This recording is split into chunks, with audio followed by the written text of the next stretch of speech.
Dia 23. Como crescemos?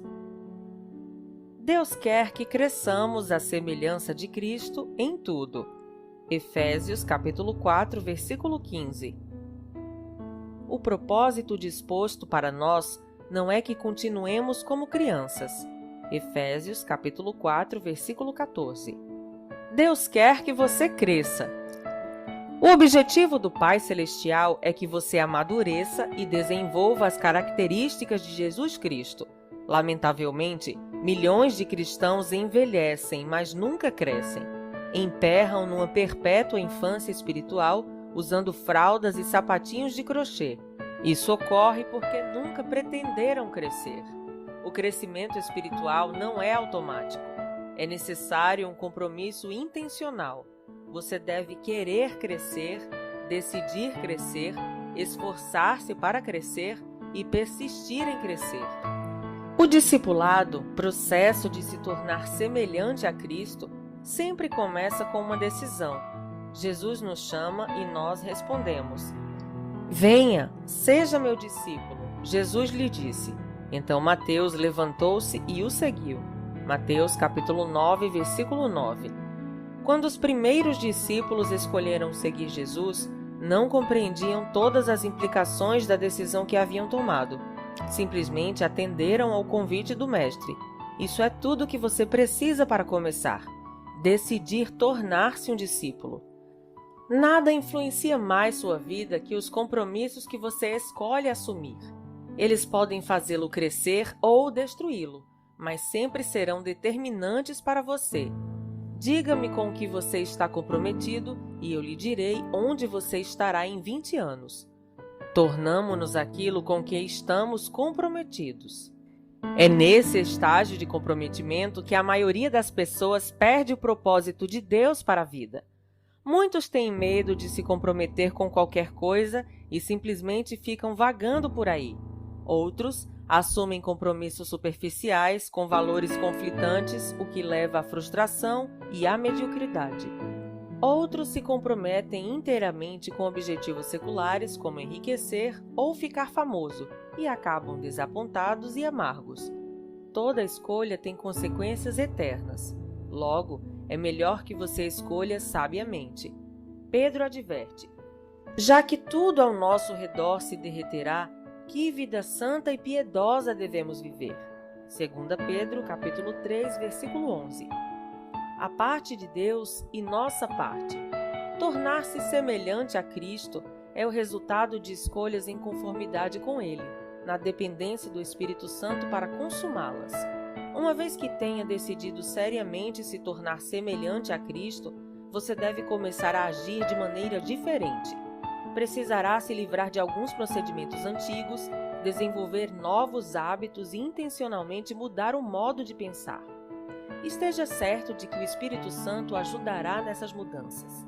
A Bíblia diz: ponham em ação a salvação de vocês com temor e tremor, pois é Deus quem efetua em vocês tanto querer quanto realizar, de acordo com a boa vontade dele.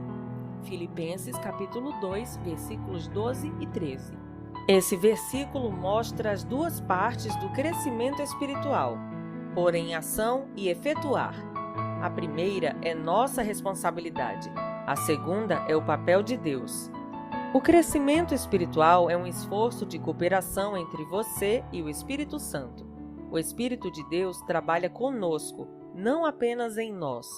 Esse versículo, direcionado aos cristãos, não se refere à salvação, mas ao crescimento na fé. Ele não aconselha empenho pela salvação, porque você não pode acrescentar nada ao que Jesus já realizou. Quando põe em ação o corpo, você se exercita para desenvolvê-lo, não para conseguir um corpo. Quando sua mente é posta em ação para resolver um quebra-cabeça, você já possui todas as peças. Sua tarefa é juntá-las. Fazendeiros agem sobre a terra não para obter terra, mas para desenvolver o que já possuem. Deus deu a você uma nova vida e agora é responsabilidade sua desenvolvê-la com temor e tremor. Isso significa levar seu crescimento espiritual a sério. Quando alguém se mostra negligente com o crescimento espiritual, Isso demonstra que ele não entendeu as implicações eternas desse ato, como vimos nos capítulos 4 e 5. Reprogramando o piloto automático. Para mudar a vida, você deve mudar o modo de pensar. Por trás de tudo o que você faz, há um pensamento. Todo comportamento é motivado por uma crença, e toda ação é induzida por uma atitude. Deus revelou isso milhares de anos antes de os psicólogos chegarem à mesma conclusão. Tenha cuidado com tudo o que você pensa, pois sua vida é dirigida pelos seus pensamentos. Provérbios capítulo 4, versículo 23.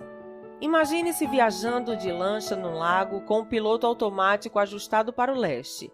Se você decidir dar volta e rumar para o oeste, há duas formas possíveis de mudar a direção do barco. A primeira é agarrar a roda do leme e forçá-la manualmente a virar para o lado oposto do que está programado no piloto automático. Com total autocontrole, você até poderá dominar o piloto automático, mas sentiria constante resistência. Seus braços acabariam por se cansar do esforço e soltaria a roda do leme e a lancha instantaneamente voltaria a rumar para leste, conforme o programado. É isso que acontece quando você tenta mudar de vida pelo autocontrole. Você diz: vou me esforçar para comer menos, fazer mais exercícios, deixar de me atrasar e de ser desorganizado. Sim, o autocontrole pode produzir mudanças no curto prazo, mas cria uma constante pressão interna, já que você não tratou a raiz do problema. A mudança não é natural, então você acaba por desistir, abandona a dieta, deixa de se exercitar e rapidamente retorna aos antigos padrões. A segunda maneira é mais rápida e fácil. Altere o ajuste do piloto automático, sua forma de pensar. A Bíblia diz: permita que Deus o transforme em uma nova pessoa, mudando a maneira de você pensar. Romanos, capítulo 12, versículo 2. O primeiro passo em direção ao crescimento espiritual é mudar o modo de pensar. Toda mudança deve sempre ocorrer primeiro na mente. O modo de pensar determina o modo de sentir, e o modo de sentir influencia a maneira de agir. Paulo diz: deve haver uma renovação espiritual de seus pensamentos e atitudes. Efésios capítulo 4, versículo 23. Para ser semelhante a Cristo, você precisa desenvolver a mente de Cristo. O Novo Testamento chama essa mudança mental arrependimento, que no original grego quer dizer literalmente mudar de ideia. Você se arrepende sempre que muda a maneira de pensar ao adotar o mesmo modo de pensar de Deus. Sobre você mesmo, sobre o pecado, sobre Deus, sobre as outras pessoas, sobre a vida, sobre seu futuro e sobre tudo mais. Você assume a perspectiva e o enfoque de Cristo. Recebemos a seguinte ordem: pensem da mesma maneira que Cristo Jesus pensa. Filipenses capítulo 2, versículo 5. Esse processo consiste em duas etapas. Esse primeiro estágio de alteração mental é deixar de ter pensamentos imaturos que são egocêntricos e egoístas. A Bíblia diz: irmãos, deixem de pensar como crianças. Com respeito ao mal, sejam crianças, mas quanto ao modo de pensar, sejam adultos. 1 Coríntios capítulo 14, versículo 20. Os bebês são por natureza egoístas, só pensam em si mesmos e em suas necessidades. São incapazes de dar, só conseguem receber. Isso é um modo imaturo de pensar. Infelizmente, muitas pessoas jamais vão além desse tipo de pensamento. A Bíblia diz que o pensamento egoísta é a fonte do comportamento pecaminoso. Os que vivem segundo a própria natureza pecaminosa só pensam nas coisas que essa natureza pecaminosa deseja. Romanos, capítulo 8, versículo 5. O segundo estágio da mudança que leva a pensar como Jesus é começar a ter pensamentos maduros, concentrados nos outros, não em nós mesmos. Em seu notório capítulo sobre o verdadeiro amor, Paulo conclui que pensar nos outros é a marca da maturidade. Quando eu era menino, falava como um menino, pensava como um menino e raciocinava como um menino. Quando me tornei homem, deixei para trás as coisas de menino. 1 Coríntios capítulo 13, versículo 11. Hoje, Muitos presumem que a maturidade espiritual é medida pela quantidade de informação bíblica e de doutrinas que conhecem. Embora o conhecimento seja uma das maneiras de medir a maturidade, isso não é tudo. A vida cristã é muito mais que um conjunto de credos e convicções. Ela inclui a conduta e o caráter. Nossos atos devem ser coerentes com nossa fé e nossas crenças devem ser confirmadas por um comportamento semelhante ao de Cristo. O cristianismo não é uma religião nem uma filosofia, mas um relacionamento e um estilo de vida. A essência desse estilo de vida, como vemos no exemplo de Jesus, é pensar nos outros, não em nós mesmos. A Bíblia diz: devemos pensar no bem deles e tentar ajudá-los, fazendo coisas que lhes agradam. Nem mesmo Cristo tentou agradar a si mesmo. Romanos, capítulo 15, versículos 2 e 3. Pensar nos outros é a base para se tornar semelhante a Cristo e a melhor evidência de crescimento espiritual. Esse tipo de pensamento não é natural, é contranatural, raro e árduo. Felizmente, temos ajuda. Deus nos deu seu Espírito. Por isso, não pensamos como pensam as outras pessoas desse mundo. 1 Coríntios, capítulo 2, versículo 12. Em alguns capítulos mais adiante, veremos as ferramentas que o Espírito Santo usa para nos ajudar a crescer. Dia 23. Pensando sobre meu propósito de vida. Tema para reflexão. Nunca é tarde demais para começar a crescer. Versículo para memorizar.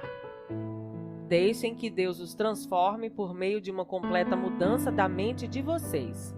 Assim vocês conhecerão a vontade de Deus, isso é, aquilo que é bom, perfeito e agradável a Ele.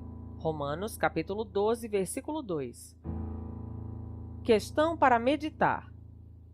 Em que área preciso parar de pensar do meu jeito e começar a pensar do jeito de Deus? Até o próximo áudio.